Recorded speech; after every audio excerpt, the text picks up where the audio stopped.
Breaking news చూస్తున్నారు. తెలంగాణ ఆంధ్రప్రదేశ్లలో ఇవాళ విద్యా సంస్థలు బంద్కు పిలుపునిచ్చాయి.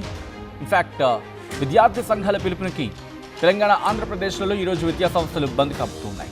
స్కూళ్లు కాలేజీలకు సెలవు ప్రకటిస్తూ స్టూడెంట్స్ పేరెంట్స్కు మెసేజ్లు పంపుతున్నారు. చాలా వరకు ప్రైవేట్ స్కూల్స్ ఆంధ్రప్రదేశ్లోని ప్రభుత్వ ఎయిడెడ్ స్కూల్స్తో యథాతథంగా కొనసాగుతాయని వెల్లడించారు అధికారులు. తెలంగాణలోని ప్రభుత్వ స్కూళ్లకు సంబంధించి నో ఇన్ఫర్మేషన్. విద్యా సంస్థల బంద్కు పిలుపునిచ్చాయి విద్యార్థి సంఘాలు. ఏఐఎస్ఎఫ్, ఎస్ఎఫ్ఐ, పీడీఎస్యూ ఆధ్వర్యంలో ఈ బంద్ కొనసాగనుంది. నీట్ పేపర్ లీక్ దోషులను వెంటనే శిక్షించాలని కేంద్ర విద్యాశాఖ మంత్రి ధర్మేంద్ర ప్రధాన్ రాజీనామా చేయాలని డిమాండ్ చేస్తూ ఉన్నారు. బంద్కు అన్ని విద్యా సంస్థలు సహకరించాలని విజ్ఞప్తి చేస్తూ ఉన్నారు. విద్యార్థులు శాంతియుతంగా బంద్లో పాల్గొనాలని విన్నవించడం జరుగుతుంది. దేశవ్యాప్తంగా దుమారం రేపుతుంది నీట్ పేపర్ లీక్. కేంద్ర ప్రభుత్వానికి వ్యతిరేకంగా భారీ ఎత్తున ఆందోళన మిన్నంటుతూ ఉన్నాయి. ఢిల్లీ నుంచి గల్లీ వరకు భారీ నిరసనలు కొనసాగుతున్నాయి.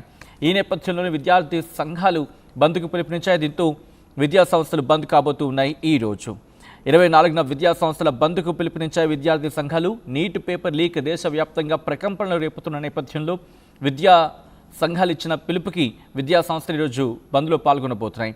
తెలంగాణ వ్యాప్తంగా ఇన్ఫాక్ట్ తెలంగాణ, ఆంధ్రప్రదేశ్ రెండు రాష్ట్రాలు కూడా ఈ రోజు అంటే 24 తారీఖున విద్యా సంస్థల బంద్కు పలు విద్యార్థి సంఘాలు పిలుపునివ్వడంతో బంద్లో పాల్గొనబోతూ ఉన్నాయి. నీట్ పేపర్ లీకేజ్ దోషులను కఠినంగా శిక్షించాలని, అలాగే కేంద్ర విద్యాశాఖ మంత్రి ధర్మేంద్ర ప్రధాన్ రాజీనామా కోరుతూ విద్యార్థి సంఘాలు ఈ బంద్కు పిలుపునిచ్చాయి.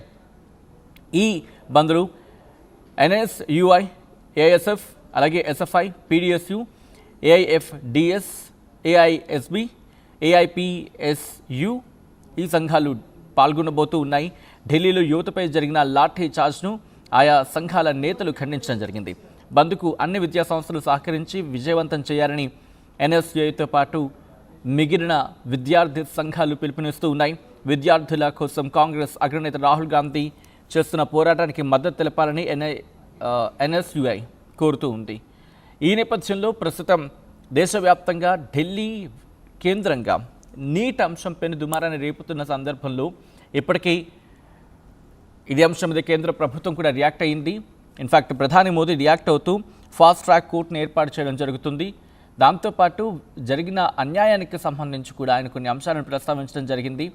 ఇకపై ఎటువంటి లీకేజ్ కాకుండా జాగ్రత్త చర్యలు చేపడుతుంది కేంద్ర ప్రభుత్వం. అలాగే లేకపోతే తప్పు చేసిన వాళ్ళని కఠినంగా శిక్షించడం జరుగుతుంది. ఇన్ఫాక్ట్ మేము వెంటనే రంగంలోకి దిగాం.